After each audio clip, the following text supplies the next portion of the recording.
Congratulations, you just got your postgraduate work permit approved. Now, most people get this approval and are confused as to the next steps to take. In this video, I'm going to be walking you through the exact steps to take after you get your postgraduate work permit approval. I'll walk you through the exact checklist that you need to work with right now. I'll also walk you through the biggest mistakes that people make that cost them their permanent residency. Plus, I'll be discussing the realistic timelines that could pivot you from post-graduation work permit to permanent residency if you are strategic. My name is Aku Obi, and I share valuable insights on how to thrive and succeed in Canada as an international student. Okay, so your PGWP just got approved. Your PGWP becomes effective immediately upon approval. As soon as it is approved, it has started counting. Your government status changes, your tax file switches, your health coverage might have even expired and needs to be renewed. There's a specific order that you need to follow, and if you do it wrong, you might have gaps in your legal status or even lose your work eligibility. Checklist task number 1 that you need to do once you receive your PGWP approval is to extend your SIN validity. You need to do this because you need a valid SIN to work in Canada.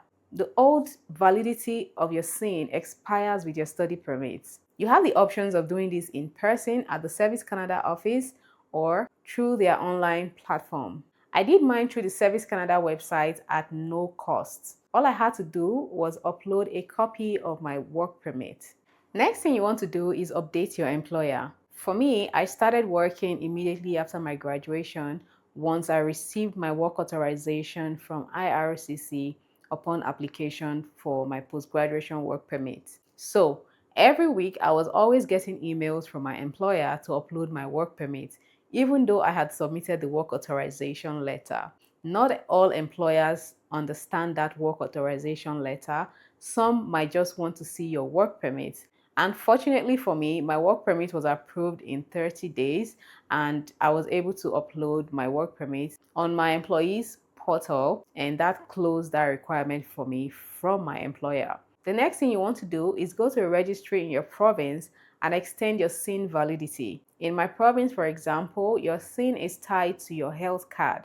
So the expiry date on my health card was in line with my study permit expiry date. So if I don't extend my SIN, that would mean that I wouldn't be covered by the provincial health insurance. When I went to the registry to update mine, along with my health card, they also updated my driver's license. As soon as I submitted my work permit, they issued me another driver's license with a validity of 1 year after the expiry of my work permit. That cost me about $64. I didn't know it was going to cost money, but I paid for it anyways. The next thing you want to do after you receive your PGWP approval is to apply for a temporary resident visa. You have to do this especially if you have plans of traveling outside of Canada. Your PGWP is a work permit, it is not a travel document. For you to be able to travel in and out of Canada, even though you are on a work permit, you need a temporary resident visa. That is like a visitor's visa. Both of them are different documents. Don't get stuck outside of Canada because you're ignorant of these facts. If you leave Canada with just a work permit, when you're coming back, they will not allow you get into Canada unless you have a temporary residence visa. So make sure that you apply ahead of time so that whenever you want to travel, you can always travel. Next thing you want to do is to confirm your job search strategy if you have not gotten a job yet. This is where most students get it wrong. You use your work permit and you just accept any job available to you, take any salary, and just start working. You need to be strategic in this aspect because if you have plans of applying for your permanent residency before the end of your work permit, you need to be strategic about the kinds of jobs that you apply to. For permanent residency in Canada, you need to be working in tier 0, 1, 2, or 3 jobs. So you want to make sure that your job search is in line with those so that you don't waste your years of Canadian experience and work permits doing jobs that are not eligible for permanent residency in Canada.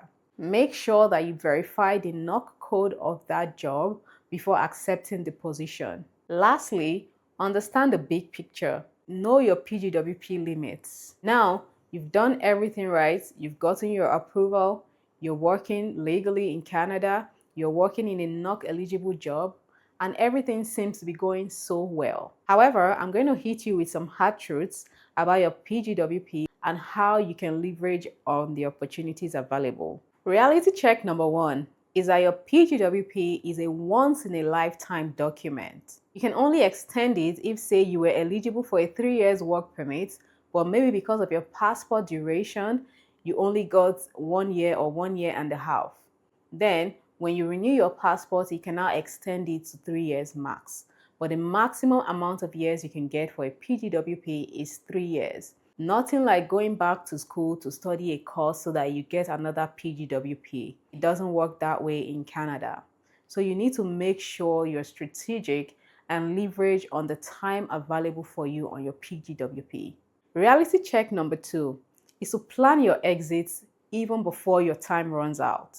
Make sure that you have your plan B, your plan C. Make sure to have an exit strategy. What is your exit strategy? Express entry scores through Canadian Experience class are increasing every time. What is your strategy to keep yourself on track?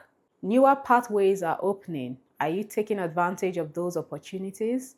Don't just sit through your work permit and wait until the final year or the year of expiry before you start drawing up a plan. Make sure that you already have a plan even while you're in school if possible. 3 years is not as long as you think it is. Time runs really fast and you need to catch up with time. As a matter of fact, you need to be ahead of time. The permanent residence quota is getting smaller every year. Provincial nominations are getting smaller as well. What is your exit strategy? In the first month of getting your postgraduate work permit, you need to strategize on what are your PR options. The province where you are working, what is the option available for you there? As early as possible, try to get a professional, get a regulated Canadian immigration consultant to help you map out a strategy for you. As an international student who is now on a postgraduate work permit in Canada, what are your PR options and how are you going to work towards that? As of today, in 2026, there are different options available. There is a category-based draw, which emphasizes priority for different sectors like the health sector. There's a STEM category, there's a construction, and different other categories. I'll drop a link in the description box so that you see all the categories that are available to you. There's also the Canadian Experience class for people who have at least 1 year of Canadian work experience. That is under the Federal Express Entry pathway. And then you have the Provincial Nominee Program. The Provincial Nominee Program emphasizes different priority sectors for different provinces. So that depends on which province you're in. Plus, there is also the Rural Pathway for people who get certain jobs in the rural communities assigned under that Rural Pathway. I'm going to start by talking about the Canadian Experience class Express Entry Pathway. That is for people who have at least 1 year of Canadian work experience in an eligible knock field.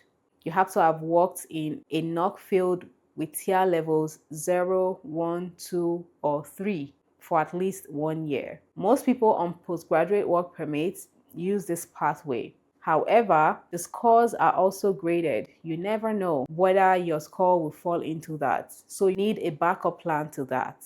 In your first year of your postgraduate work permit, make sure you gain relevant work experience for at least 12 months in an occupation that is tier 0, 1, 2, or 3. After 12 months, you can then submit your application. As a matter of fact, even before I got my PGWP, I had already calculated my score to know what it would be standing at as at the time I would apply for my permanent residency. I'm going to drop the link in the description box so that you can also calculate yours if you want to do so. If your target is to go through the Canadian Experience class, go through the requirements of that and also make sure that you max out your language scores and whatever else you need to put in place before the application time. The second pathway, which is one of the hottest pathways as at today, is the French language category. The scores for this category are still below 400 in most cases, and as difficult as it sounds, I know that it is doable. If you calculate your CEC scores and you see that you might not be able to meet up to the target scores. Instead of sitting down and just praying and hoping, why don't you start a French language class today so that in the next 12 to 18 months, you would have mastered that French, and then go take a French language test and add to your Express Entry profile. Start strategizing today and do not wait until it is too late. Time is running fast and 3 years is not as long as you think it is. The third pathway is the provincial nominee program. This varies depending on the province. Each province has their priority sectors that they are looking to invite. Some provinces prioritize people who have schooled in that province and are then working in the province. Some provinces just need you to get a job in that province. So depending on your province and what you're aiming for, you need to research and see what each of these provinces are looking out for. Go with the one that closely aligns with what you're looking for and work towards getting to the minimum cutoff for that province. The fourth pathway is a rural community immigration pilot program. Now, these are for rural communities that are outside of the regular urban areas in each provinces. Each province has these communities where they want to attract people to come and live in. You can try searching for jobs in those specific communities so that it will help you qualify under the Rural Community Immigration Pilot Scheme. Do your research and make sure that you weigh all your options. Try to consult with an immigration consultant who would guide you through every step of the way. Here are the common mistakes that a lot of PGWP holders make, and I want you to avoid them. Mistake number one is accepting a non-NOC eligible job.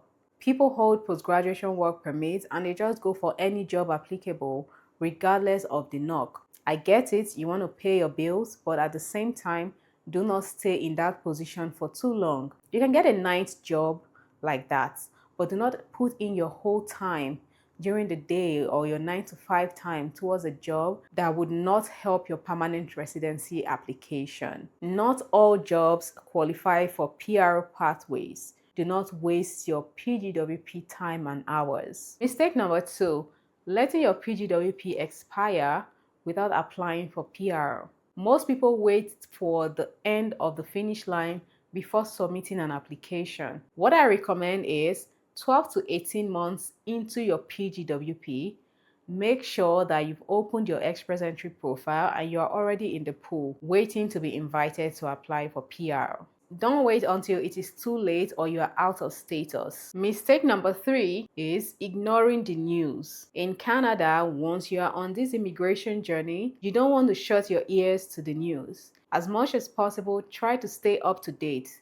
Know what is happening. If there's a new pathway that's been created, how do you qualify for that? Try to walk your way through to these new pathways. Most times when new pathways open, it is not as saturated as the other pathways. So it usually helps for you to improve yourself so that you're able to qualify for that pathway.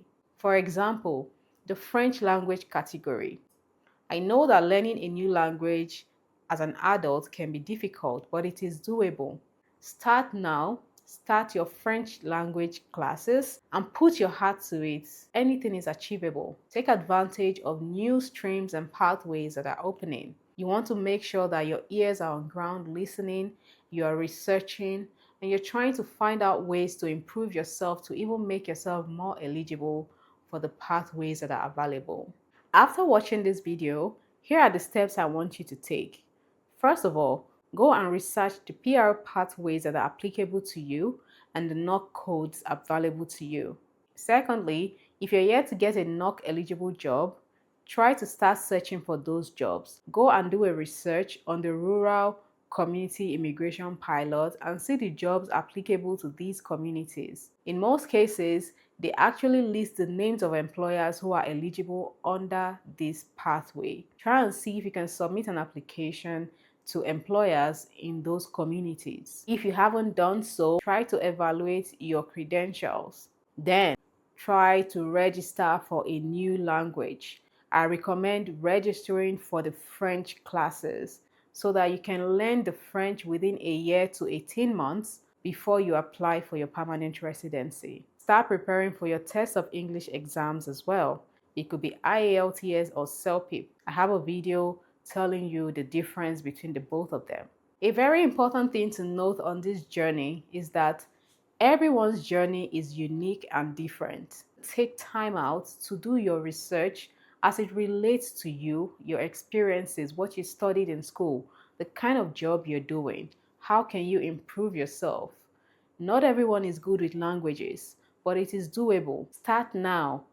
Rather than procrastinating, the time is going. Whether or not you take a new language test, the 3 years is still going to come regardless. So why not put that time into taking that language test? Last but not the least, set a very realistic timeline for yourself. Do not wait until it is too late before you start planning. Start now. If you have seen this video this far and you've learned a thing or two from it, hit the like button, subscribe to my channel, leave your questions and comments in the comment section. I respond to every comment. Also, share this video with your friends and within your network. Thank you so much for watching, and until my next video, bye for now.